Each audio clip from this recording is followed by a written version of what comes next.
வாழைக்காயில் Cola உருண்டை செஞ்சு பாருங்கள். செம்ம டேஸ்ட்டாக இருக்கும். அப்படியே மட்டன் கோலா உருண்டை டேஸ்ட்லேயே இருக்கும்.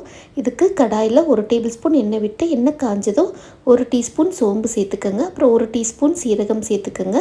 அதுக்கப்புறம் 5-6 மிளகு.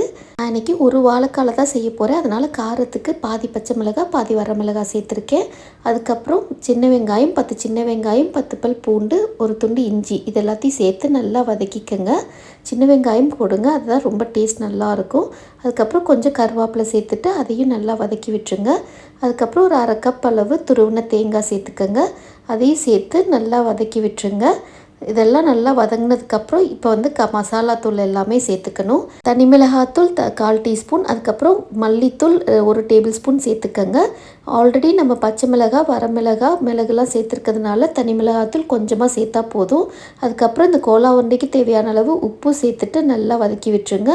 வாழைக்காய் இந்த மாதிரி 3ஆக கட் பண்ணிவிட்டு 1 டம்ளர் தண்ணியில் 5 விசிலுக்கு வேக வச்சு எடுத்துக்கோங்க. அதுக்கு தோலெல்லாம் எடுத்துட்டு இந்த மாதிரி நல்லா மசிச்சு விட்டுக்கணும். கடலை மாவு வந்து 2 டேபிள் ஸ்பூன் மட்டும் சேர்த்துக்கோங்க, அதுக்கு மேலே வேணாம். அதையும் சேர்த்து நல்லா மிக்ஸ் பண்ணி விட்டுருங்க. இந்த வதக்கி வச்சுருக்கதை வந்து நல்லா கம்ப்ளீட்டாக ஆறினதுக்கப்புறம் மிக்சியில் சேர்த்துட்டு தண்ணியே ஊற்றாமல் கொரகொரப்பாக அரைச்சி எடுத்துக்கணும்.